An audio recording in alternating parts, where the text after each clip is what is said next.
apakah itu tidak konsisten? Belum terlihat. Kembali lagi pada pemeriksaan psikologi yang sebetulnya bahwasanya psikologi itu adalah ilmu yang membahas mengenai perilaku dan proses mental. Ada ini perilakunya, tapi belum begitu jelas di balik ini proses mentalnya apa. Jadi baru kali ini pada sidang pra-ped Peggy Setiawan inilah ada bentuk kerja Polda Jabar yang justru membuat tim pemeriksa psikologi sendiri mengalami kaget gitu ya. Karena ini adalah makhluk hidup yang dinamis, ya seharusnya tidak dipoinkan. Ya, ke depan perlu diwaspadi jangan sampai menjadi bahan masukan nanti untuk di amandemen hukum acara pidana. Karena biasanya kalau psikologi itu dilakukan terhadap seseorang misalnya akan menjadi TNI, cocok nggak di sini, di situ. Tapi tidak diumumkan, kamu seperti tidak boleh, ya kan? Itu untuk panitia. Masa personil polisi bisa kita sematkan kata panik, Pak? Bahwa ternyata katakanlah kekacauan atau tidak propernya kerja penyidik tahun 2024 adalah kekacauan yang sifatnya sistemik. Kalau mengacu pada pandangan Bapak, sistemik ini, Pak.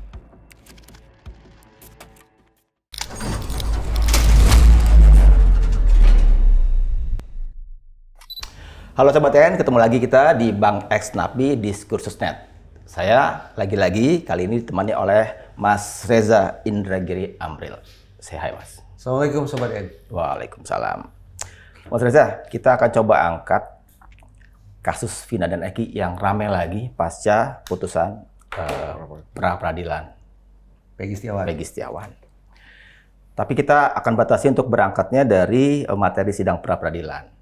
Supaya pas dengan narasumber yang kita hadirkan hari ini. Oke. Sobat TN, sebelum kita berangkat bersiniar, sila Sobat TN untuk subscribe dan nyalakan lonceng notifikasinya. Selebihnya, sangat dianjurkan untuk kemudian juga like, comment, and share video ini. Maksudnya, sekarang kita perkenalkan narasumber yang sudah membersamai kita di sini. Kelas berat semua ini. Pastilah. Pasti ya. Salah satunya nggak pernah dilihat di layar. Tapi hasil kerjanya membahana di ruang sidang. Wih. Salah satunya. Salah satunya. Kita perkenalkan. Kita cari siapa tuh yang bikin pernyataan-pernyataan itu sebetulnya. Siapa di belakang termohon itu siapa sebetulnya? Ya, dari sisi depan saya dulu.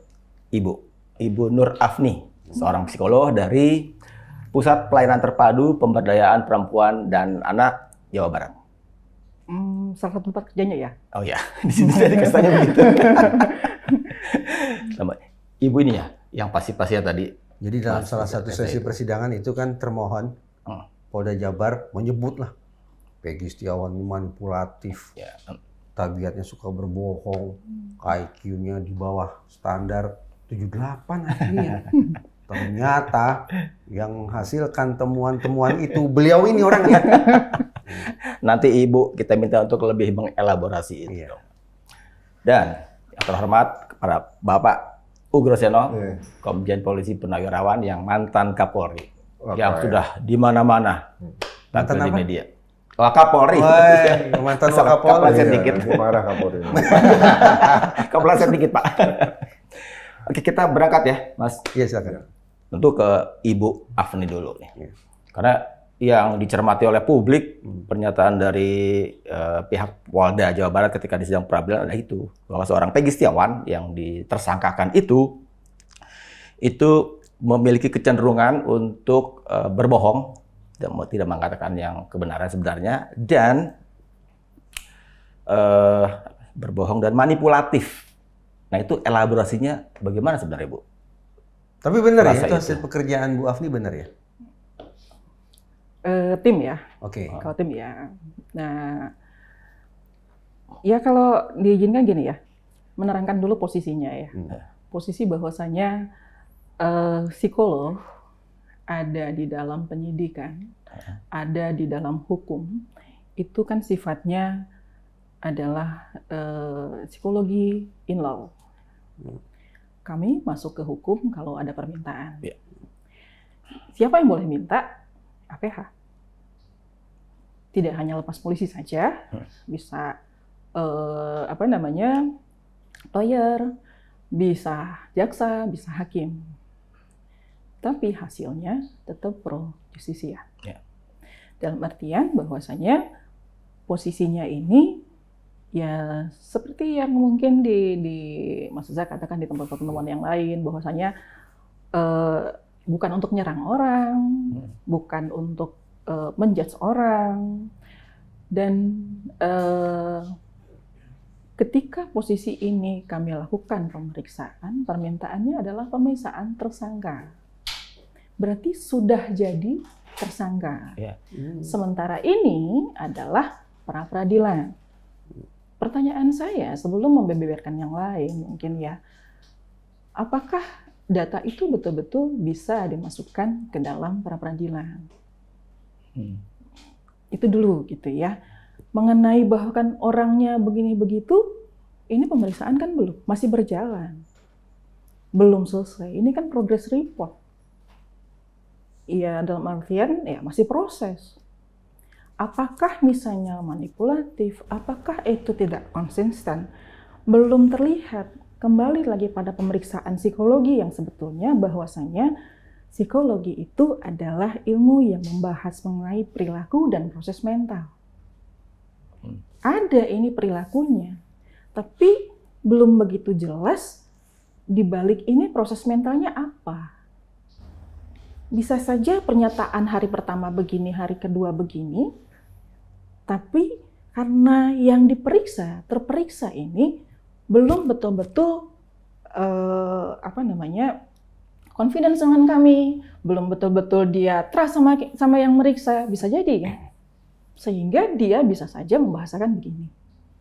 Bisa saja perilakunya karena mungkin nervous ya, jadinya tidak keluar yang ininya. Atau bahkan mungkin keluar, tapi ya ini, itu tadi ya, proses mental di belakangnya belum terlihat. Nah, dan apakah boleh dibacakan begitu? Gitu ya. Secara kami yang punya kode etik ya sebenarnya tidak begitu gitu ya.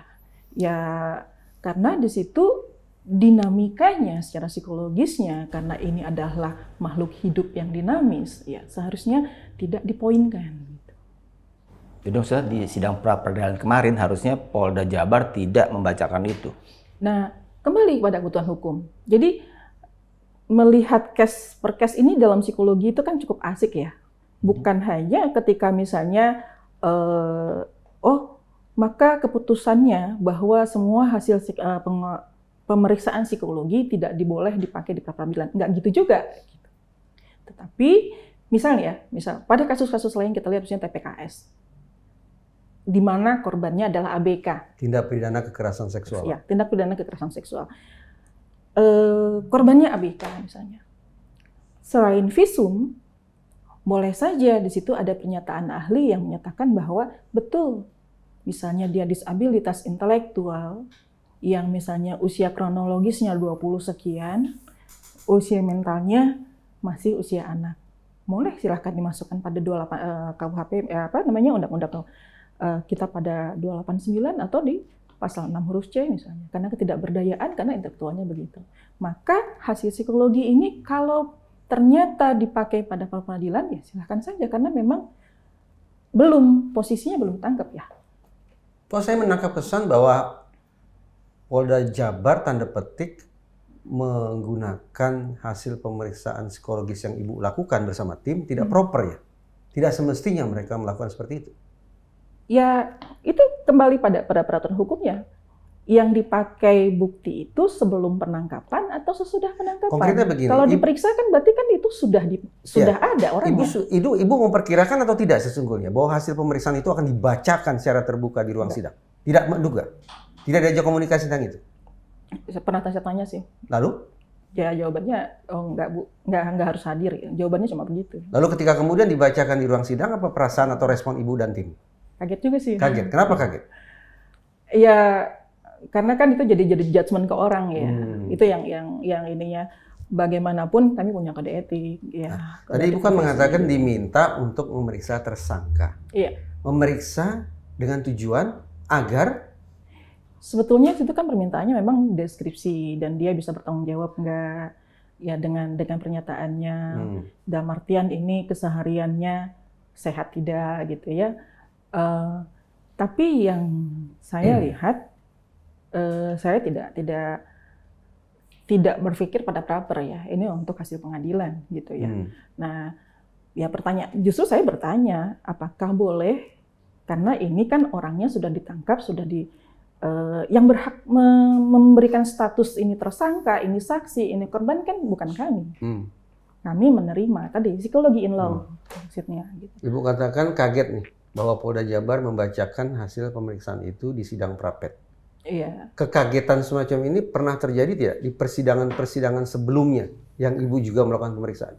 Jadi baru kali ini pada sidang Praped Peggy Setiawan inilah ada bentuk kerja Polda Jabar yang justru membuat tim pemeriksa psikologi sendiri mengalami kaget gitu ya?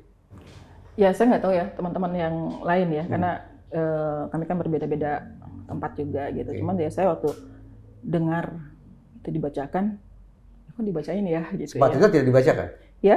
Sepatutnya tidak dibacakan? Ya kalau cara membacanya dengan dinamika seperti itu ya saya nggak ini juga ya, nggak ya jadinya akhirnya gitu kan. Seperti misalnya Marseza saat ini di sini A gitu ya. Padahal mungkin tingkah laku di sini A itu kan saya belum tahu belakangnya apa. Nah itu kan tidak tergambarkan gitu ya. Dan sebetulnya pemeriksaan itu kan masih berjalan gitu. Itu yang kami khawatir sebetulnya ya kalau bentuknya orang hukum sendirilah yang tahu itu patut dibaca atau tidak gitu ya. Karena ini prosesnya adalah sesudah ditangkap. Bu, kagetnya bisa dibaca sebagai kecewa nggak Bu ke polisi? Ya? Bisa dibaca sebagai kaget dalam artian kecewa nggak Bu kepada polisi? Ya. Ya, itu kan jadinya mengikat pada profesi saya ya. Saya lulusan ilmu Indonesia asli, masih mengikat pada kode etik psikologi ya 2010 ya, 19 Maret 2010 gitu. Ya itu sebenarnya kami kan tidak boleh mengumbar gitu ya. Nah itu yang makanya saya tidak mau membahas inkonsistensi itu apa gitu ya. Nanti malah saya ikut-ikutan gitu ya pelanggaran kode etik. Sebenarnya tidak, karena realitas itu sudah menjadi sebuah pernyataan di ruang hukum terbuka diketahui publik. Jadi kalaupun Ibu kemudian menceritakan ulang, Ibu bukan dalam posisi membocorkan sudah bocor dulu ya. Tapi justru boleh jadi memberikan klarifikasi atau bahkan koreksi terhadap kerja Polda Jabar. Di media yang media yang terverifikasi Dewan Pers ya Bu ya, bukan yang abal-abal, itu ada kok yang menulis relatif lengkap. Saya nggak tahu ada yang lebih lengkap dari itu apa enggak, tapi itu saya baca tuh poin A 1, 2, 3, 4 sampai belasan itu termasuk poin tentang Peggy Setiawan disebut sebagai cenderung memiliki menutupi kebenaran dan manipulatif itu. Itu dari satu dari sekian yang dipoin-poinkan itu oleh media ditulis loh. Ketika saya menyimak kata demi kata yang disampaikan oleh Polda Jabar terkait kepribadiannya Peggy Setiawan, saya pun menyimpulkan ini orang berdebah nih. Serba buruk. Pertanyaan saya, Peggy-nya. Apakah memang tidak ada temuan yang positif tentang kebaikan kepribadian orang ini? Ya salah satunya mungkin kalau positif dia kooperatif. Dia kooperatif. Iya, gitu ya. Jadi ya tidak ada disorientasi ruang waktu segala itu juga kan? Kalau saya katakan kita nggak bisa sekarang mengkategorikan setiap tersangka atau bahkan dia adalah pelaku sama sekali. Itu mungkin seperti teori Lombroso yang sudah laut gitu ya. Toh sekarang Ustadz aja pun bisa jadi pelaku gitu ya. Nah kalau kayak gitu kan nggak akan terbahas gitu. Dan memang ya mungkin apakah bidang kami ini yang baru ya, sehingga mungkin pengertian terhadap bidang kami ini yang kami yang kurang promosi gitu ya. Sehingga begitu gitu ya kondisinya. Kemudian yang saya harus garis bawahi di sini bahwa ya data ini sifatnya pro justisi ya. Ini petunjuk boleh gitu ya untuk yang lain. Ini bahan analisa silahkan, tetapi bukan untuk justisasi orang gitu ya. Karena itu tadi tidak dijelaskan bagaimana proses mental di balik itu gitu ya. Ya kalaupun misalnya manipulatif mungkin dia masih takut sama kita ya, belum keluar semua gitu ya. Karena masih berjalan prosesnya. Geser dulu ke Pak Ugro ya. Pak Ugro ini temuan baru kita juga jadinya nih bahwa ada pro kontra atau ya katakanlah itu ya sekitar apakah boleh tadi hasil kerja tim psikolog itu diumbar katakanlah begitu di sidang pra peradilan. Kalau dari sisi penegak hukum Bapak kan lama di sana. Jadi itu gimana Pak? Apa pernah ada jurisprudensi tentang ini, katakanlah begitu? Saya selalu kembali kepada alat bukti di UHAP pasal 184, mulai dari keterangan saksi, keterangan ahli, kemudian ada surat petunjuk keterangan terdakwa. Nah, misalnya ini dianggap dari bagian ahli, ya kan? Ahli itu biasanya yang diperiksa tuh barang yang mati, maksudnya ada darah, ada sidik jari, ada gigi, ada yang dari yang sudah mati gitu loh. Kemudian dibuktikan dengan disiplin ilmu bahwa darahnya ini adalah darah golongan A. Pisau yang ada darahnya adalah darah golongan A. Nanti diperiksa lagi DNA, oh ini berarti darahnya korban dan sebagainya. Ini ada darahnya yang lain, ini pelaku. Ditemukan rambut. Itu yang kaitan dengan ahli. Nah, kalau dikaitkan dengan semacam psikologi untuk hukum, ini ya ke depan perlu diwaspadi, jangan sampai menjadi bahan masukan nanti untuk di amandemen hukum acara pidana. Karena biasanya kalau psikologi itu dilakukan terhadap seseorang, misalnya akan menjadi TNI, cocok nggak di sini, di situ. Tapi tidak diumumkan, kamu seperti tidak boleh, ya kan? Itu untuk panitia. Jadi panitia penerimaan. Nah, kamu ingin menjadi polisi, dicek psikologi. Oh ini nggak bisa Pak, bahaya. Tapi ini masih bisa kalau diterima seperti itu. Pertimbangan untuk panitia di sini. Nah, seharusnya untuk pemeriksaan seperti kemarin Peggy itu adalah untuk kepentingan penyidik, bagaimana menghadapi orang seperti Peggy, tapi tidak untuk dipublikasi. Bukan juga alat bukti di situ. Ini yang sebetulnya bagus juga dilaksanakan, tapi untuk semacam interpersonal skill penyidik ini. Oh, yang saya hadapi orangnya introvert, ekstrovert, dan seperti itu. Jadi jangan sampai ini dikatakan berarti yang bersangkutan ini kelakuan seperti itu, yang menurut saya ya mungkin perlu direhabilitasi nanti ya, kalau masih ada waktunya. Kan hakim peradilan sudah memutuskan untuk dikembalikan HA-nya nih. Nah, berarti ini harus kembalikan bahwa tidak seperti yang dikatakan oleh penyidik berdasarkan keterangan dari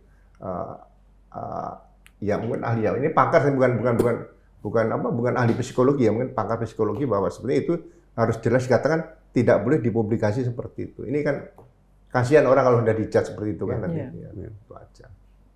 Jadi saya perlu penekanan nih Pak. Jadi mestinya sepatutnya tidak dibacakan di sidang pra peradilan kemarin ya, hasil dari tes psikologi yang kemarin seperti, ya. Saya kan pernah di kepala lembaga pendidikan ya, begitu tes akpol hasil psikotes tidak dibacakan. Anda seperti ini, Anda seperti ini, nggak lulus, nggak bisa. Itu untuk bahan nanti pada saat rapat penentuan akhir. Nah, ini si A nih, gimana dari psikolog? Seperti ini membahayakan misalnya gitu. Tapi juga misalnya manipulatif, mungkin suka berbohong. Kadang-kadang kalau intel dibutuhkan yang seperti ini. Jadi bukan berarti kalau yang dikatakan tadi ini manipulatif, ini suka berbohong itu jelek, belum tentu. Tapi kalau untuk kepentingan intelijen mungkin ya intelijen kan mau digebuk pun nggak boleh ngaku gitu loh. Itu nggak boleh jujur intelijen gitu lah. Ini mungkin diperlukan untuk intelijen seperti itu. Jadi sekali lagi ya, bukan untuk menjudge, tapi untuk kepentingan lembaga sendiri. Saya butuh orang seperti ini ya, tanya psikolog. Saya butuh orang seperti ini untuk tugas ini, seperti itu.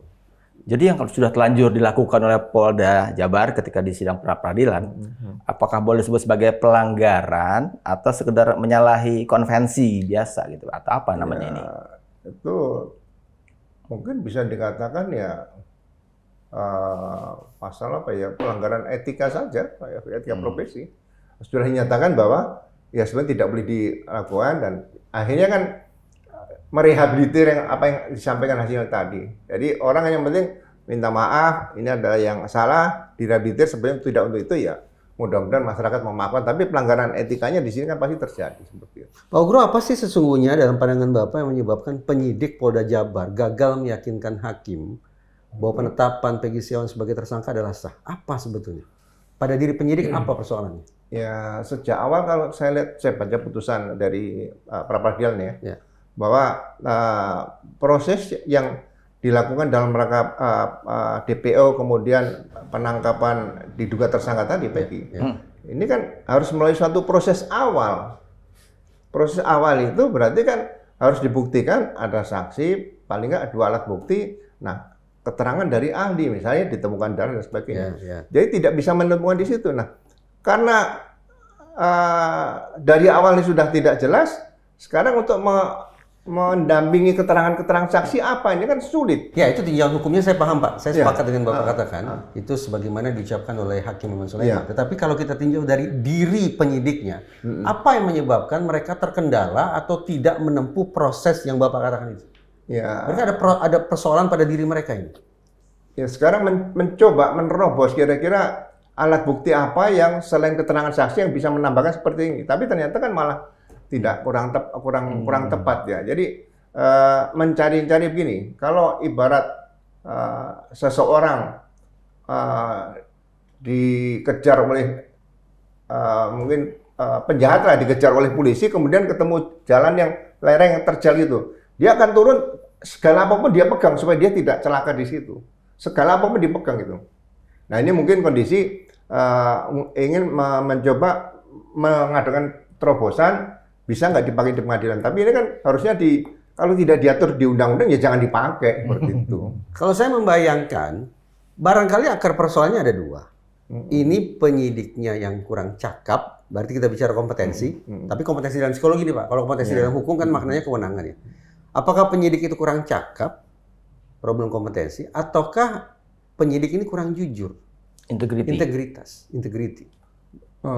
Ini sebagai mantan perwira Polri membaca sejawat pasti bisa dong, Pak. Ya, jadi awalnya kan sudah di sidang, sudah ada terpidana nih. Ya.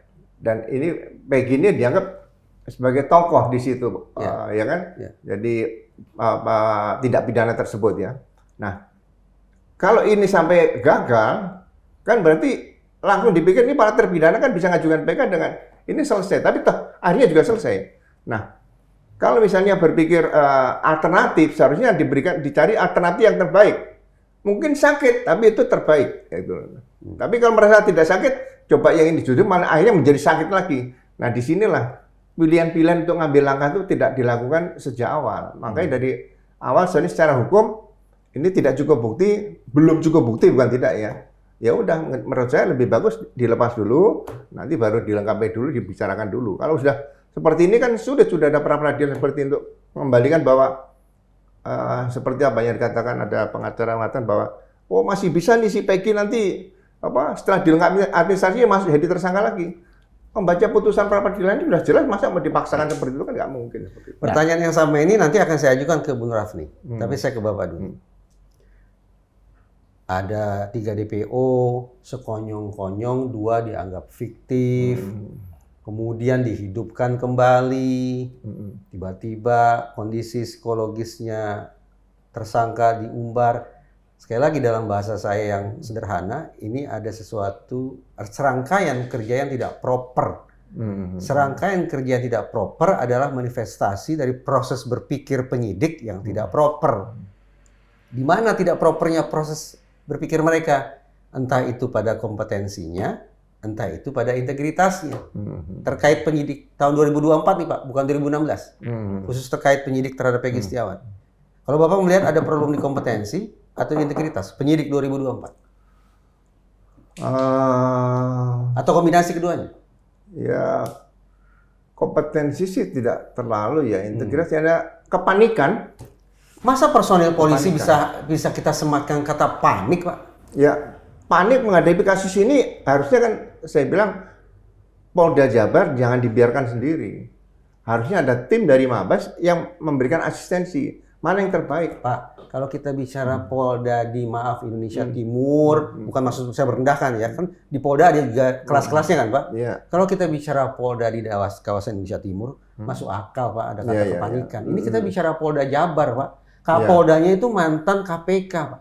Masih bisa, Pak, kita gunakan kata kepanikan mewarnai psikologinya penyidik tahun 2024. Nah, itulah namanya kepemimpinan, Pak. Jadi mengambil keputusan, kalau teorinya tentang diskresi, mengambil keputusan, itu sudah diberikan sejak pangkat kapten atau AKP sekarang ya, itu di PT IKA. Nah, ini kan ada risiko yang harus dikalkulasi. Itu pelajarannya aja dalam manajemen kepolisian. Nah, ini mungkin dalam situasi yang percepatan waktu kan kalau sudah menahan orang kan waktu berjalan argonya nih. Nah, itu mungkin tidak diterapkan di situ. Jadi Ya menurut kamu apa? Mana yang terbaik itu saja. Jadi pimpinan di situ harusnya mengambil keputusan setelah mendengarkan dari berbagai masukan baru diputuskan. Kalau tadi tinjauan saya individu per individu penyidik loh Pak. Tapi dengan perspektif yang Bapak katakan, ini persoalannya menurut saya lebih serius. Bahwa ternyata katakanlah kekacauan atau tidak propernya kerja penyidik tahun 2024 adalah kekacauan yang sifatnya sistemik. Kalau mengacu pada pandangan Bapak, sistemik ini Pak. Iya, biasanya kan begini, kalau Kapolda kan nggak terlibat langsung, diserahkan pada direktur reserse umum ya. Nah, di sini biasanya seorang direktur kan harus sekolahnya sudah cukup. Dia mengambil keputusannya itu jangan sampai merugikan institusi, atau lembaga, merugikan pimpinan gitu dan sebagainya. Sehingga risiko yang dari semua risiko jelek pasti ada yang agak terbaik itu diambil harusnya. Jadi jangan ngambil risiko terjelek, ambil yang terjelek, dianggap itu terbaik. Ini kebalik. Namanya terjelek itu kan mungkin nyari baiknya susah nih. Nah di situ. Jadi gradasi baik jelek semua, tapi baik sedikit baik, kurang baik lagi. Jadi ada double jelek, kita jangan ambil double jeleknya, yang agak baik di situ. Kalau Polda Jabar saja begitu Pak, kepanikan Bapak katakan tadi. Bahkan saya menganggap ini sebagai error yang sifatnya sistemik. Apalagi polda-polda di daerah dong Pak, yang lebih dalam, yang lebih jauh Pak. Ya, akhirnya dengan situasi kejadian seperti kemarin itu, kan seperti kebanyakan orang, mari kita jadikan guru yang baik pengalaman. Tapi kan kalau saya berpikir, apakah menjadikan guru yang terbaik itu harus berangkat dari pengalaman yang kita sendiri yang jelek kan gitu. Sebetulnya juga dari awal kalau bisa ya jangan sampai terjadi hal-hal seperti yang dilakukan terhadap Peggy ini. Ya itu ya bukan biasa tapi kecerobohan. Nah, dalam keadaan situasi saya katakan panik nih. Apa ini menghadapi ini yang dari awal sudah kita sudah siap tim misalnya gitu. Ini kan bukan hanya bicara tapi kan akan berperang itu kan bawa pelurunya banyak, logistiknya banyak supaya tetap bisa menangani peperangan seperti itu. Atau kepanikan itu berangkat dari katakanlah terlalu karut-marutnya ketika penyidikan dari 2016 itu waktu itu Pak. Enggak juga. Ya, rangkainya dari situ. Kalau orang lihat kan sebenarnya udah tahu nih. Ya kan? Mau menangkap Peggy saja kalau menurut aturan KUHP itu DPO-nya kan alamannya berbeda. Ya. Nah, itu harus diklarifikasi dulu. Kemudian sebelum menangkap dicek bagaimana alat bukti, kan itu harus disampaikan kepada orang yang akan ditangkap. Kami menangani kasus ini, ya kan, alat buktinya ini sudah cukup kuat, ya sudah disidangkan. Nah, Anda diduga sebagai pelaku. Nah, mari ikut kami ke kantor. Di situ sampaikan. Tuh, kami dari kepolisian dibawa. Nah, baru nanti dicek. Tapi sebelum bicara kan ini harus tuntas dulu. Alat buktinya kuat nggak kan di situ? Sebagai orang yang belajar psikologi, Pak, saya bisa lah memahami adanya kepanikan pada manusia yang bekerja sebagai penyidik Polri. Tapi sebagai warga negara yang berharap besar terhadap Polri, saya berontak tuh Pak terhadap penggunaan kata kepanikan itu. Ya ini kan. Tapi saya mengapresiasi bahwa Bapak selaku mantan Wakapolri bisa menggunakan kata itu secara gamblang. Ya ini kan kasuistis menghadapi pra peradilan Peggy ini. Itu kan sebenarnya di masa Bapak ingin mengatakan Polda Jabar panik lawan kuli bangunan kan nggak mungkin. Iya. Begitu. Kalau misalnya cukup kuat tidak ada kepanikan. Ya kan? Sekarang begitu dilihat ini pra peradilan perkara yang diajukan kaitan pra peradilan yang Peggy ini sudah selesai sidang. Ini pra peradilan luar biasa. Ya kan ini berkasnya Peggy ini apakah berkas baru mau pra peradilan? Ini berkas yang nyangkut kebetulan ke berkas yang lama. Tapi kebetulan yang lain sudah diponis, ini Peggy baru ditangkap. Nah, kalau di awal itu berkasnya yang lama digunakan, Peggy ditangkap, langsung dilimpahkan jaksa, ya kan? Nanti kan di situ ada petunjuk-petunjuk jaksa dan sebagainya. Tapi nggak terlalu banyak karena sudah masuk berkas sidang. Nah, mungkin kejadian tidak seperti ini. Jadi ya seharusnya ya mulai waspada itu sejak dari awal sebelum nangkep Peggy itu aja. Bu Afni ketika bekerja melakukan pemeriksaan terhadap kondisi psikologisnya Peggy Setiawan, menangkap tidak itu? Kesan, aura, aroma kepanikan di dalam jajaran Polda Jabar di reskrimnya ketangkap nggak itu? Atau ada penjelasan yang lain? Iya, kalau saya lihat. Ibu jangan ikut panik, jawab aja serius. Jangan ikut panik, biasa aja. Kalau perlu begini-begini kayak Pak Mas Reza jadi begini. Itu seru juga. Saya belum nemu nih. Lihatnya kan, yang saya lihat ya, kalau lihat panik itu, karena semua menyorot ya. Sejak mungkin berawal dari film war, gitu ya. Bagi saya sendiri sebagai psikolog pun cukup sulit memeriksa dalam kondisi seperti ini. Beda mungkin dengan kasus-kasus yang memang ramai gitu ya. Mungkin dulu lah kasus saya yang dulu UPA saja, tapi nggak ada mati, dihukum mati gitu ya. Tapi waktu saya periksa kan senyap. Ramai ketika sidang, itu pun dipicu oleh ya, partai lah. Gitu. Nah, kalau di dalam ini kan tidak, gitu. Sehingga satu orang diambil langsung dikawal, satu orang diambil dikawal langsung gitu ya. Sehingga memang untuk pengembangan data ya, katakan kalau kami mungkin bekerja dengan evidence base, kami harus ambil data dari orang-orang yang kiranya misalnya bisa memberikan data. Contohnya saja misalnya kami periksa Peggy ini nggak bisa akses ke ibunya. Gitu. Nah, waktu ibu bekerja di dalam kan ibu kan observasi kan, bisa lihat tapi bukan observasi Peggy Setiawan yang saya maksud. Peggy mengobservasi para penyidik di dalam. Ibu kan belajar tentang tingkah laku dan proses mental, termasuk bagi walaupun tugasnya itu kan nggak periksa penyidik ya. Tapi kan sambil mungkin dapat data-data tambahan justru tentang penyidik. Warna ketergesa-gesaan, kepanikan, kecemasan, kebingungan. Ada tidak tertangkap kesan itu? Kalau untuk tergesa-gesa, bahkan pemeriksaan psikologi ini sudah kemana gitu ya, dari dia ditahan gitu. Hanya mungkin yang saya tangkap adalah ya mencari metode ya untuk mengembangkan ini. Mungkin semua ahli sudah memberikan pendapat lah.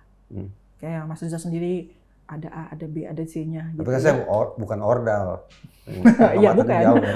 Maksudnya salah satu yang bicara untuk case ini gitu. Nah, itu kan sudah ke dalam gitu ya. Kalau sampai diburu-buru tidak, justru kami meminta ini itu susah. Jadi bukan susah di merekanya ya, tapi mungkin orang yang kita minta pun juga tidak. Jadi kalau saya lihat panik, nggak hanya Poldanya nampaknya yang panik gitu ya.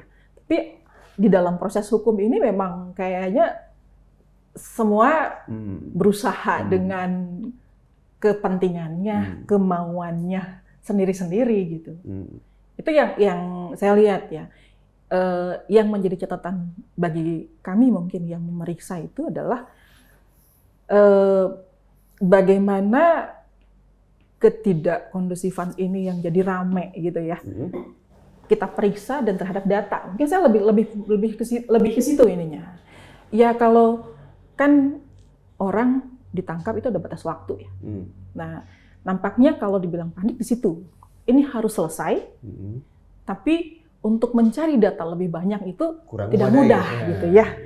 Bukan hanya kendala di polisinya saja kami lihat. Misalnya untuk kami sendiri psikolog aja mungkin lawyer sendiri belum ngerti kami itu mau ngapain gitu ya.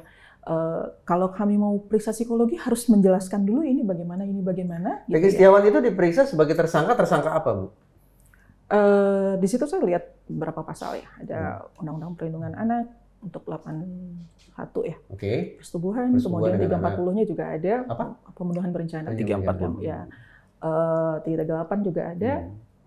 Nah, hanya saya sampai dengan akhirnya saya hentikan dulu. Memang saya belum menemukan keterkaitan dengan tindak pidana gitu ya, karena itu tadi gitu ya. Karena belum tuntas. Belum tuntas dan juga itu tadi kalau memang dibilang panik itu nggak hanya ini saja yang panik gitu ya. Berburu dengan waktu, berpacu dengan administrasi mungkin yang harus diselesaikan gitu ya.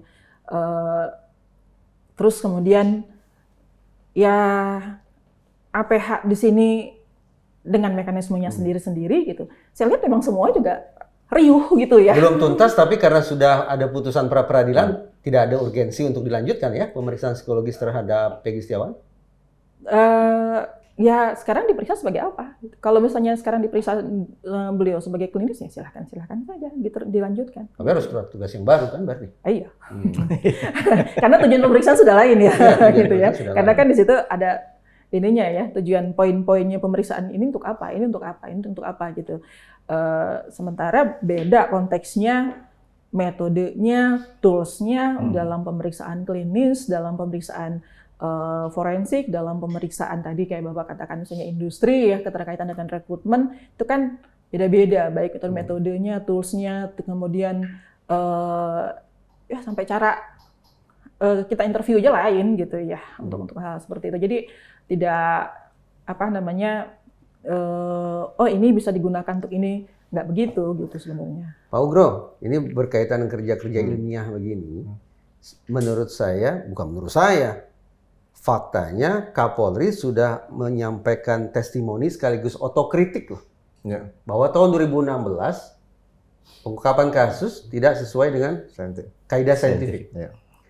Tapi tolong saya dikoreksi Pak. Betapapun Kapolri sudah menyampaikan pernyataan itu, otokritik itu, tapi sampai hari ini kok saya belum melihat adanya pergerakan untuk mengevaluasi kerja saintifik tahun 2016 ya Pak. Apa yang bisa, betul tidak tanggapan saya begitu? Anggapan saya betul? Ya, tidak ada pergerakan itu? Ya, saya merasakan juga seperti itu. Ya. Apa yang menyebabkan kemudian kesannya pernyataan Kapolri itu seperti tidak diindahkan, tidak berefek ke bawah? Apa yang menyebabkan itu? Ya, jadi mungkin ya ini kebiasaan untuk berbeda pendapat itu ada rasa sungkan baik Kapolri maupun Kapoldanya gitu ya. Ya ini saya asik kenapa? Ya. Ini Pak Ugrosono ini mengajak kita berbincang tentang aspek organisasi Polri, bukan kerja penyidikan. Lanjut Pak. Nah, saya tadi lupa ini tindakan yang dilakukan oleh Polda Jabar menggunakan ahli psikologi, bukan ahli apa, pakar psikologi, nggak salah saya. Belum pakar Pak. Psikologi ya, Nah, psikolog. Ini sekarang kalau ini nanti di bagian daripada edukasi untuk pelayanan publik di bidang penegakan hukum ya, saya juga akan bagian koreksi karena saya pernah di dalam. Nah, penggunaan pakar-pakar pidana dalam penyidikan, ini kan proses pidana ya. Penggunaan pakar pidana dalam penyidikan sebagai katakan seorang ahli pidana, ya kan? Seorang saksi ahli pidana itu di KUHP tidak diatur.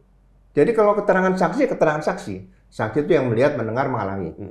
Tapi kalau ahli kaitan forensik yang memeriksa barang-barang mati tadi, apakah ini ada kaitan dengan peristiwa tadi? Nah, kalau sekarang banyak digunakan itu pakar diundang untuk ditanyakan, diperiksa, ya kan, oleh penyidik, ya kan, apakah perkara yang dilapornya pidana.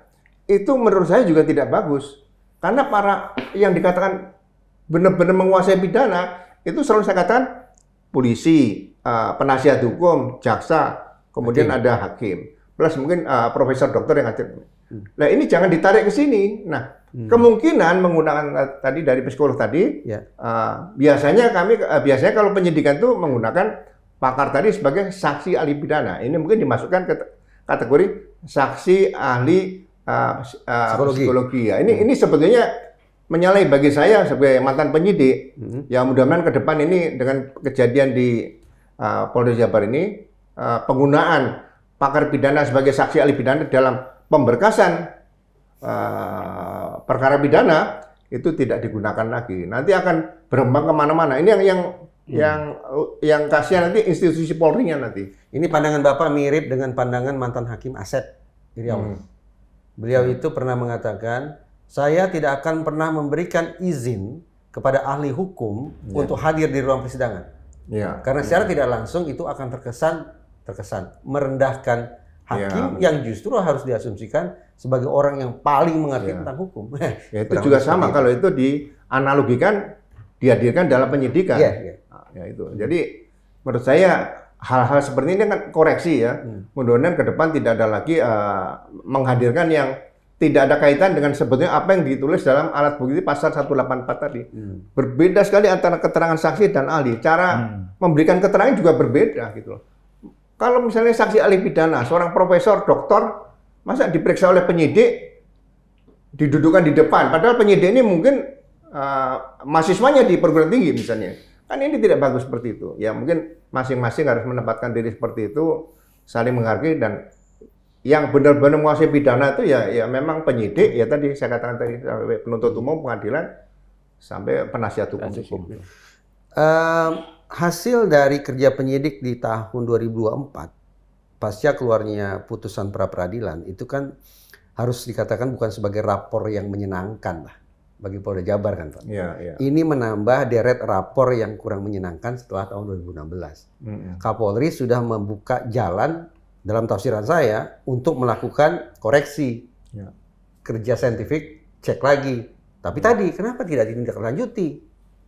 Ya itu seharusnya walaupun disampaikan secara lisan oleh Kapolri atau Wakapolri, itu perintah. Itu perintah. Nah, itu saja dilaksanakan. Kalau dilaporkan, Pak, kami tidak menemukan dan kemungkinan untuk menemukan lagi sulit. Sampaikannya laporan. Jadi persoalan itu nanti akan diambil alih oleh Mabes Polri. Itu bisa juga ditembus seperti itu. Jadi mekanisme komunikasi dua arah ini mungkin tidak jalan gitu. Jadi beda nggak Pak dengan rekomendasi dari Kompolnas, lembaga pengawas eksternal Polri, yang merekomendasikan untuk dilakukannya audit investigasi terhadap kerja-kerja polisi yang di 2016 itu? Ya itu mungkin second step. Bisa juga dilaksanakan paralel. Karena kita kan tujuannya bagaimana bisa mengungkap kasus ini. Kan keluarga korban tadi, si Vina dan Eki ini kan ingin supaya kasus ini diungkap siapa pelaku sebenarnya. Walaupun mungkin sulit menangkap, tapi paling tidak gambaran, oh peristiwanya itu modus operandinya seperti ini, motifnya seperti ini. Ini yang dibuktikan oleh penyidik situ. Jadi kalau pemeriksaan yang penyidik dulu mungkin dalam rangka penegakan kode etik profesi. Tapi itu tidak, bagi saya sih tidak menyelesaikan masalah. Ya, biarin aja yang dulu terlibat penyidikan, mungkin di mana diundang kembali sama-sama mengungkap kasus ini. Kalau nanti memang sudah sulit, tidak bisa bergerak, ya baru kode etik yang dikatakan tadi, yang dikatakan Kompolnas tadi, saya sependapat. Saya punya pertanyaan bertingkat ke Bapak. Begini. Sejak awal Peggy Setiawan dihadirkan pada saat preskon di Polda Jabar, dikatakanlah ini orang yang mengotaki pembunuhan berencana dan orang yang pertama kali melakukan ruda paksa terhadap almarhumah Vina. Ya, kemudian berjalan proses hukumnya. Bapak sudah bisa memperkirakan tidak ini bakal berat nih? Atau apa? Saya dari awal tidak pernah bicara, tapi hati saya mengatakan ini berat. Nah, pertanyaan berikutnya. Karena dari awal Bapak sudah mengatakan atau sudah punya firasat ini berat, selaku orang di Mabes Polri, apa yang perlu dilakukan oleh Mabes Polri semestinya? Begitu melihat bahwa kerja Polda ini kayaknya berat nih. Ya. Apa yang harus dilakukan oleh Mabes Polri? Bareskrim Pak ya? Iya, semestinya spesifik Bareskrim. Apa Pak? Harusnya tim asistensi turun. Harusnya tim asistensi turun. Solve the problem tentang keberatan tadi. Ada apa nih? Jadi jangan sampai menambah lagi. Ada kesalahan 1, kesalahan 2, kesalahan 3 di situ. Oke, kita kembali ke sana, tapi kan tidak ada kesalahan 2 nih. Kesalahan 1 diperbaiki, ya kan? Kalau salah 1 9, salah 2 8 ya. Kalau salah semua kan susah nih. Nah, itu di situ. Koreksinya itu sebetulnya bisa dilokalisir pada saat peristiwa pertama di sidang itu dulu. Bapak melihat Polda Jabar kerja sendirian dalam situasi yang berat itu? Ya, sepertinya seperti itu. Hanya tim yang turun yang dikatakan tadi, Mas. Jadi Propam turun, tapi untuk melihat dugaan pelanggaran kode etik, tapi tidak berusaha untuk melihat seperti apa yang disampaikan lisan oleh Kapolri dan Wakapolri. Padahal itu perintah pimpinan tertinggi loh. Saya bukan anggota Polri aja merasa itu perintah, Pak. Iya. Apalagi anggota Korps Tribrata. Iya. Harus punya tafsiran tunggal, itu perintah. Betul. Nah, terkait kita kan beberapa hari lalu kan sama Pak Roni Sompi itu. Iya. Karena ini yang masih juga ditanyakan publik, masih pro kontra di publik gitu kan. Apakah, ini saya dapat second opinion dari Pak Ugro. Kalau Pak Roni kan bilang, Peggy Setiawan ya masih mungkin ditersangkakan lagi. Senyampang dengan dicukupinya bukti-bukti. nggak perlu bukti baru, tapi yang kemarin itu ditangkapi lagi, jadi bisa ditersangkakan lagi.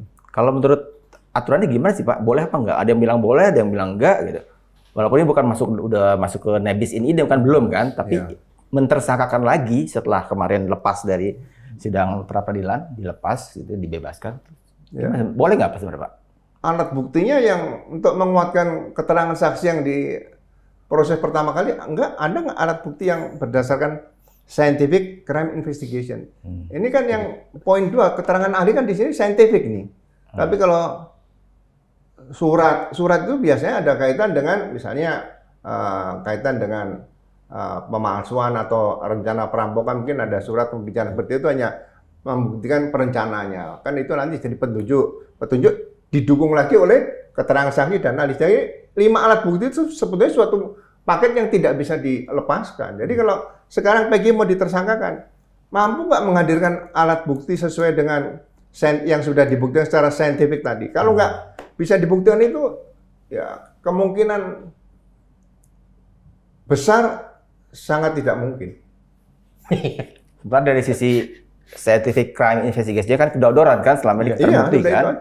Ini langkah dari awal yang salah. Tapi kalau misalnya bisa dibuktikan yang lain, misalnya ada katakanlah ada CCTV yang di situ, kemudian itu pun masih jadi petunjuk yang sebenarnya.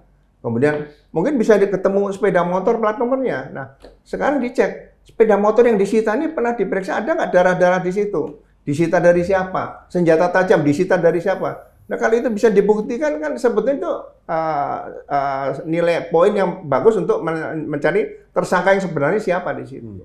Pak Ugro, seberapa jauh Pak Ugro yakin bahwa warga negara Indonesia yang bernasib seperti Peggy Setiawan ya hanya 1 orang ini?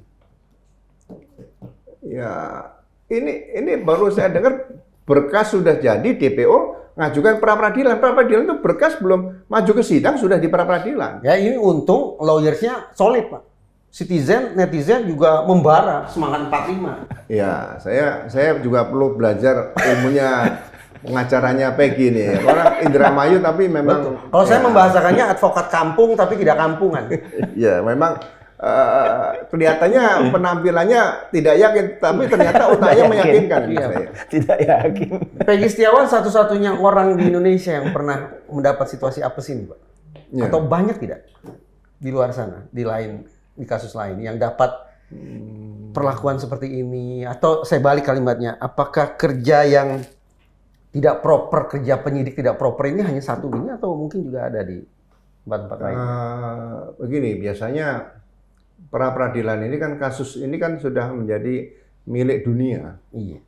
Jadi hakim pun dimanapun pasti akan berbuat yang terbaik untuk dunia hakim, untuk dunia di luar juga sama ya kan. Jadi kalau itu tidak terpantau seperti ini, ya mungkin situasinya berbeda seperti itu saya katakan ya. Jadi ya samalah kawan saya misalnya, ya udah nggak usah pra peradilan, kita biar kriminalisasi aja. Nanti lihat hukumannya ke depan kita ambil yang PK aja dan sebagainya. Tapi ini sebetulnya mekanisme hukum menggunakan pra peradilan ini harus di empowering lagi bahwa masyarakat, ayo kalau kamu ada masalah hukum yang kamu nggak cocok pra peradilan. Tapi harus dikontrol oleh publik seperti itu. Dikontrol oleh publik. Iya. Nah, ini teman-teman psikologi ini punya peran untuk mengontrol sebetulnya, Pak. Kalau saya kaitkan ke butir 8 putusan Prapet, itu adalah memulihkan harkat, martabat, kehormatan, kedudukan pemohon, Peggy Setiawan. Dari sudut pandang Bu Afni, yang notabene sudah makan asam garamnya psikologi di bidang hukum. Enggak juga. 10 tahun cuman. Apa bentuk pemulihan harkat, martabat terhadap orang yang sudah punya nasib seperti Peggy Setiawan ini? Iya, sebetulnya kalau sekarang itu kan untuk permohonan maaf ya. Permohonan maaf dari siapa ke siapa? Iya, dari siapa? Kalau dari sisi kami ya mungkin di sini siapa yang membacakan ya? Siapa? Ya, ketika waktu itu yang membacakannya di situ Polda ya silahkan minta maaf dan ya sampaikan saja bahwa memang itu hasilnya seperti ini gitu ya. Minta maaf kenapa? Iya, harus minta maaf. Kan ini proses hukum, bukan masalah pribadi. Betul, tapi pada akhirnya itu jadi judgement orang yang tidak hanya selesai di ruang hukum ya. Itu kan jadinya jadi pada kehidupan masyarakatnya pun mungkin orang akan curiga dengan seperti itu. Satu, minta maaf. Apa lagi? Kalau mungkin dilanjutkan pemeriksaan untuk pemulihan selanjutnya, kan kita harus lihat ya kondisi terakhirnya seperti apa. Kondisi siapa? Ya. Kondisi terakhir Peggy. Masanya Peggy? Iya kan dia punya keluarga loh. Yang mau dipulihkan Peggy. Oh iya, betul. Nanti ada dari Peggy misalnya dikatakan, ini ibu saya nggak terima nih bu, begini-begini. Ya itu juga begitu kan harus ada gitu ya. Layanannya gitu, seperti apa gitu. Nah, yang memang, oh iya bu, saya tidak begitu. Nah, tapi kalau pada perhasilan akhir ternyata ya ada, Peggy sendiri sudah menjawab sebenarnya ya bahwa saya ke depan harus lebih bisa hidup lebih baik gitu ya. Nah, mungkin apa hal yang memang dilakukan selama ini yang memang terkoreksi ini tadi ya. Manusia itu nggak semua yang buruk-buruk semua gitu yang kelihatannya begitu, terus yang baik-baik semua gitu.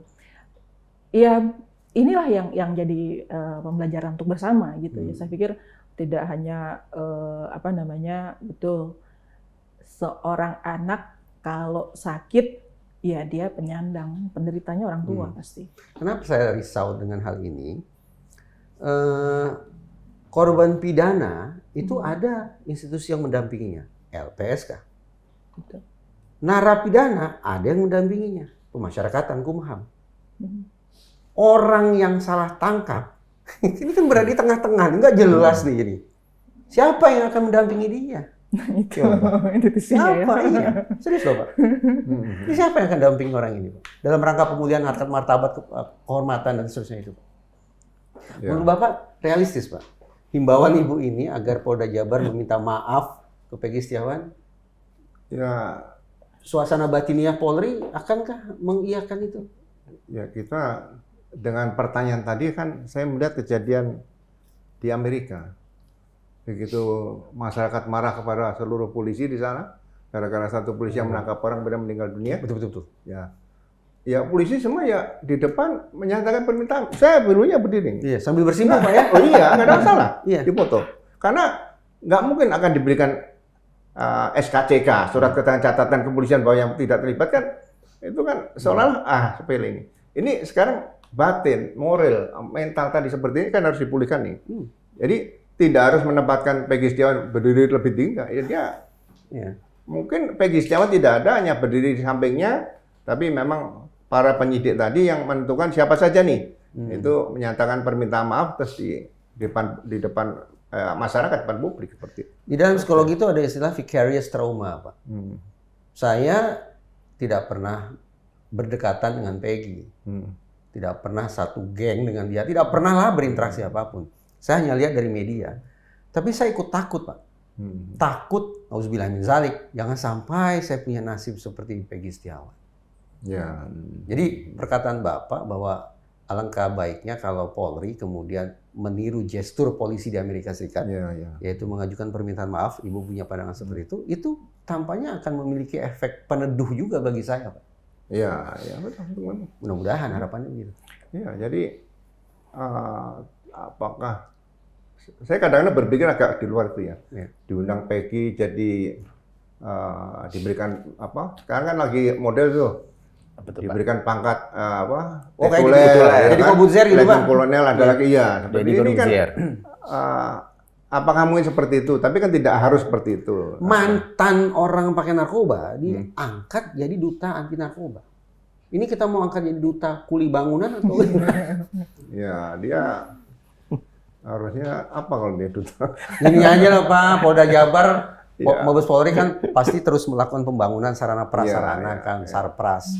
Bolehlah ada proyek-proyek yang melibatkan Peggy Setiawan. Kenapa saya usulnya ke Bapak? Kalau gini, kenapa saya usulnya ke kan ada tokoh polisi yang berprestasi nih. Iya. Biasanya kan diberikan penghargaan, kenaikan pangkat luar biasa, pendidikan dan sebagainya. Iya. Nah ini kan tokoh yang akhirnya membangunkan bahwa polisi tidak boleh lagi nanti jadi melakukan tindakan seperti terhadap Peggy ini lagi kan gitu. Jadi mungkin fotonya Peggy akan dipasang di seluruh Polres bahwa jangan sampai ada korban berikutnya seperti itu juga apa ya, sudah membanggakan bagi keluarganya bahwa jadi contoh gitu ya. memberikan contoh jangan sampai terulang itu aja. Tapi mungkin ada ini ya, maaf ya, gila.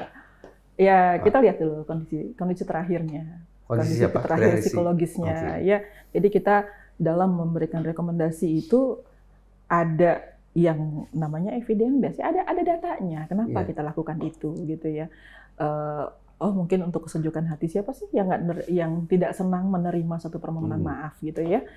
Bahwa ini adalah satu kesalahan dan ini memang kerja manusia lah, kita kan ya. Apakah seluruhnya Polda Jabar ini sesalah-salahnya, gitu ya? Betul, tapi bahwa dia ada upaya untuk menyelesaikan kasus ini kan ada upayanya, gitu ya. Kita lihat itu, tapi apa upayanya? Ya dia berusaha masih kerja gitu ya. Nah, tapi bagaimana kerjanya ya itu saya tidak pada saya gitu ya ininya. Nah, sisi lain bahwa pemenuhannya ini seperti apa pulihnya? Sebagai orang yang sudah memeriksa psikologisnya Peggy Setiawan, walaupun anggaplah belum 100% tuntas, Ibu tentu bisa meramalkan apa sih suasana batin Peggy Setiawan hari ini pasca penetapan putusan pra-peradilan. Prediksi ya. Prediksi. Kalau saya lihat di di layar TV ya, karena saya belum ketemu lagi. Setelah itu memang masih belajar dia untuk mengikhlaskan. Kalau saya lihat ya dengan bahasanya gitu ya. Tapi betul kalau saya lihatnya coba periksa lagi gitu. Periksa lagi kondisi terakhir. Supaya memang kita memberikan sesuatu tepat gitu ya. Jadi tidak akan berkembang lagi kemana-mana gitu. Oh iya ini Peggy itu maunya apa? Kayak kemarin kan dia mengaku ada pemukulan. Tapi saya sudah ikhlaskan gitu ya. Oh nggak boleh tuh. Kata Pak Aiman tidak boleh begitu. Nah ini orang dewasa ya. Kalau dia mengambil satu keputusan dan dia memang cakap bisa mengambil keputusan, dia sudah bersikap seperti itu, terus masa mau kita inikan lagi gitu ya. Nah itu proses pada individu ya. Mungkin pada kita sendiri orang berlaku A tidak bisa dimaafkan karena kita punya proses mental di belakang. Sejak kalau Bu Afni bekerja lanjutan mendampingi Peggy untuk pemulihan itu kira-kira Ibu dan tim akan bergerak atas permintaan siapa? Apa Ibu yakin polisi akan meminta itu? Apa pihak lain? Berarti kan ini tindakannya kalau memang ini dipulihkannya dalam artian ini kan udah ke klinis ya, gitu. Diminta pribadi pun nggak masalah. Boleh-boleh saja. Aksesnya kan lain ya. Kalau tadi dalam psikologi hukum kita masih posisinya psikologi in law. Kami masuk kalau memang kami ini adalah diminta oleh APH. Tapi berbeda dengan industri, beda dengan pendidikan gitu. Itu kan punya sendiri-sendiri ya, punya ranah sendiri gitu. Ibu nggak yakin polisi akan minta lagi Ibu dan tim atas nama ingin juga menebus dosa polisinya gitu? Menebus dosa jangan ke tim pemeriksa psikologis dong, ke alim ulama. Iya, bagian dari itu. Jadi disediakan juga untuk Peggy setelah kemarin. Tapi ada satu ya, saya tadi mikir gini, sidang kode etik profesi. Itu kan ada salah satu hukuman diberikan adalah permintaan maaf pada lembaga kepada masyarakat juga. Jadi ya mungkin baiknya di sidang kode etik para anggota yang polisi yang melakukan penangkapan dan sebagainya, penyidikan, kemudian di situ juga Peggy hadir, sidangnya terbuka, ya udah pernyataan maaf, jadi dibacakan aja, kami udah selesai, jadi tidak perlu misalnya seperti yang di Amerika tadi kan bersimpuh di depan kantor polisi, seperti itu mungkin terlalu Jadi itu kompromi ala Indonesia begitu menurut Bapak? Di ruangan, kemudian dipublikasi melalui media gitu. Nah, Peggy juga hadir, sidang kode etik berjalan. Ya udah, permintaan maaf kepada Peggy dan kepada ini mungkin jadi semacam peraturan baru bagaimana kalau misalnya ada kejadian seperti lagi ke depan yang bisa diperintahkan anggota meminta maaf pada orang yang memang mungkin salah tangkap dan sebagainya. Saya berharap sekali itu jadi kenyataan, Pak. Tapi sebenarnya itu yakin, Pak. Ya, Bapak pasti ingat nama Rudiana, kan? Ya. Bapak juga memberikan penilaian terhadap apa sih yang terjadi ini, kode etik segala macam. Tapi berdasarkan pemeriksaan Propam dan Irwasu, Rudiana dinyatakan bersih, Pak. Bagaimana kemudian saya bisa berharap bahwa tahun 2024 ini para penyidik kemudian akan melakukan apa yang seperti Bapak anggap sangat ideal itu? Ya mungkin sama Pak pimpinan di Polri kan akan mencari jalan kira-kira bagaimana model rehabilitasi nama Peggy dan apakah cukup dengan ya udah keluar udah selesai kan gitu. Ya, jadi ini kan juga harus dijadikan mumpung dia sudah memaafkan dan mengikhlaskan ya, nah, terima kasih sama semuanya kan gitu. Kapolri juga kasih terima kasih Pak ya. Iya. Terima kasih Kapolri, Presiden. Nah ini saya mau tanya ke Bu Afni. Bu Afni ini kan sejak keluar dari Polda Jabar, ini pernyataan-pernyataan Peggy Setiawan ini semuanya PMP banget gitu ya. Luhur banget. Sampai-sampai keluar kalimat terima kasih kepada Presiden Jokowi, Presiden terpilih Prabowo. Kok saya menangkap kesan kayak ini alinia titipan nih. Tapi itu soal lain. Yang ini saya katakan, kan Ibu sudah pernah memeriksa dengan simpulan orang ini punya kecenderungan manipulatif dan suka bohong. Lantas, segala gestur yang kesannya positif, segala perkataan yang kesannya luhur yang hari ini diperagakan oleh Peggy Setiawan, itu murni atau jangan-jangan ada kebohongan di balik itu? Ini gini ya. Boleh lihat konteks teori ya? Ya, kalau kita lihat konteks teoritis, orang dikatakan stres itu karena ada penyesuaian terhadap perubahan. Nah, sekarang kalau kita lihat di teorinya, apa sih yang bisa menyebabkan orang stres? Di situ ada konflik, di situ ada pressure, di situ ada ya kalau Vlogman itu sampai 84 itu masih menyatakan seperti itu ya, ada anxiety-nya. Nah, untuk Indonesia, untuk Asia, itu ada penelitian khusus terkait hal itu, yaitu ditambahkan menjadi 2 dari yang 4 itu bahwa pembaharuan dan keterbukaan itu bisa membuat orang di Indonesia itu stres. Pembaharuan dan keterbukaan bisa bikin hal-hal yang stres. baru dan hal-hal yang kita terlalu open, kita terlalu buka gitu ya. Nah, itu tuh bisa ya kayak ya salah satunya mungkin begitu ya, bahwa kita disebutkan tak ini karena sebelumnya belum terlihat, kemudian tiba-tiba dinyatakan, itu kan buat buyar orang. Mana mungkin orang begini-begini. Itu hal yang baru bagi orang lain gitu. Nah, jadi kalau melihat hal ini, saya melihatnya ini suatu reaksi. Reaksi bahwa saat ini dia sudah dibebaskan dari tahanannya. Dia sudah dibebaskan dari status tersangkanya. Jadi siapapun yang rasanya memberi masukan A dan nampaknya bagus, dia akan ikuti gitu. Nah, saya nggak tahu besok-besok mungkin setelah terdiam, ya katakanlah 3 bulan ke depan atau 6 bulan ke depan setelah ini reda, bagaimana dampaknya? Nah, karena teori stres ini, kalau kita lihat catatan jiwa, Maramis, buku-buku lama gitu, itu kan ada prediksi waktunya ya. Kalau sampai 6 bulan masih terus-terus tidak tag dengan kondisi kenyataannya, ya mungkin itu ada dampak psikologis benar-benar gitu. Tapi ketika memang dia ternyata, oh iya, bahwa semua yang ada tentang kebaikan saya sudah terima, oke, gitu ya. Nah, itu yang kita nggak bisa lihatnya A, tutup, Mas. B, C, stay gitu ya. Karena ini dinamis manusia gitu ya. Saya pertanyaan terakhir untuk Pak Ugroseno deh. Minta waktu sedikit. Tanyanya apa? Pak, kalau sama ya nggak apa-apa. Kalau nggak, saya mau nanya lagi ke Pak Ugro. Penyidik tahun 2024 di Polda Jabar tidak meyakinkan saya bahwa kinerja mereka lebih baik daripada penyidik di tahun 2016. Sebagai mantan Wakapolri, apa Pak yang harus dilakukan ini? 8 tahun seolah tidak ada perbaikan kinerja ini. Dalam kasus Cirebon juga ini. Apa Pak yang harus dilakukan Pak? Ya, harus diingatkan kembali dengan satu kejadian di Cirebon dan Polda Jabar ini. berarti ada titik kelemahan dalam bidang pembuktian. Pembuktian yang diawali harusnya dari belajar ke TKP. TKP itu kan sumber yang tidak boleh ditinggalkan, mata air lah, ya kan? Nah, di sini yang harusnya ketat pengawasan bahwa kalau ilmunya hampir sama saya rasa, gimana ya?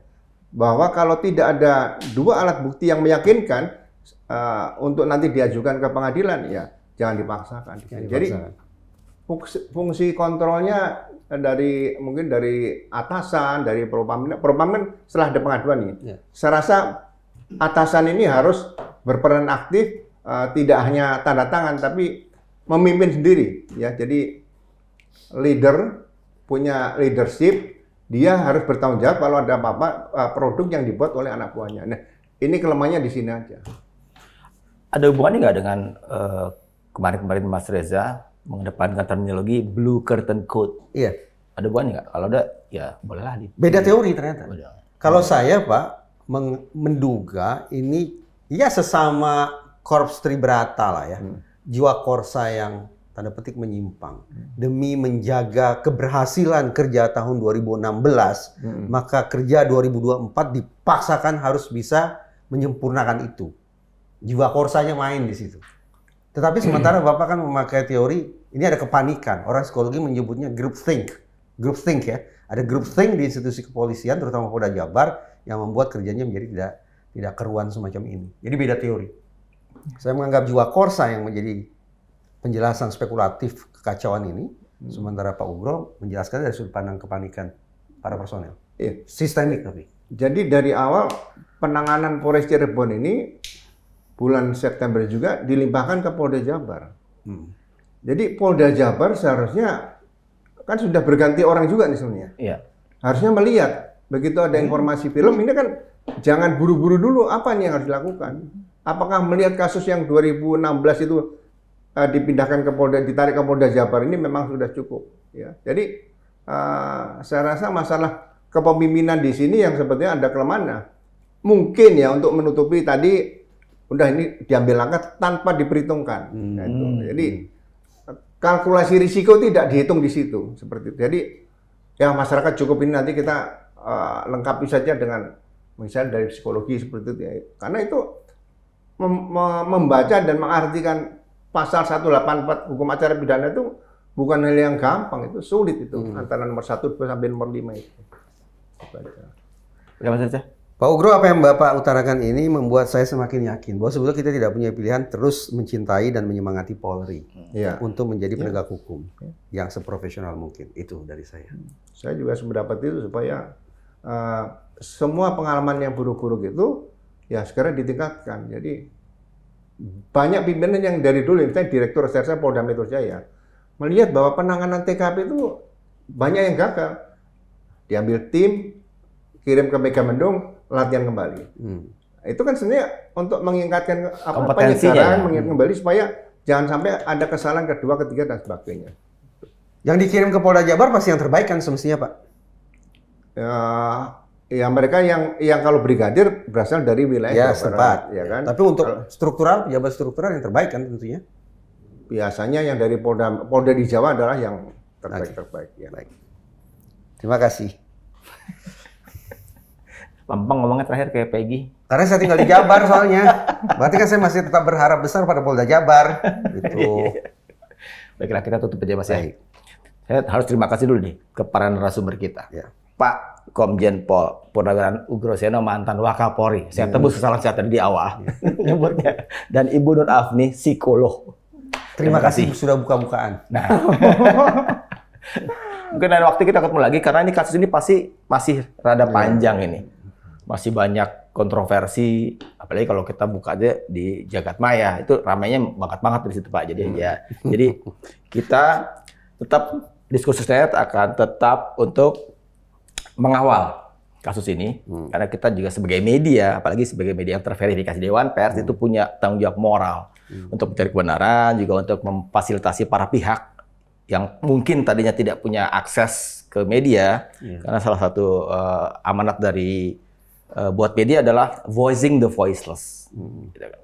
Jadi sementara ini kita tunggu aja step-step berikutnya. Termasuk keluarga korban, jangan lupa dilupakan nanti. Oh iya, kita konsentrasi ke iya, Pak. satu sisi kita. Setelah ini kita akan ngobrol dengan Peggy Setiawan. Oh ya, ngomong-ngomong, viewersnya Bang X Napi ini kejam-kejam.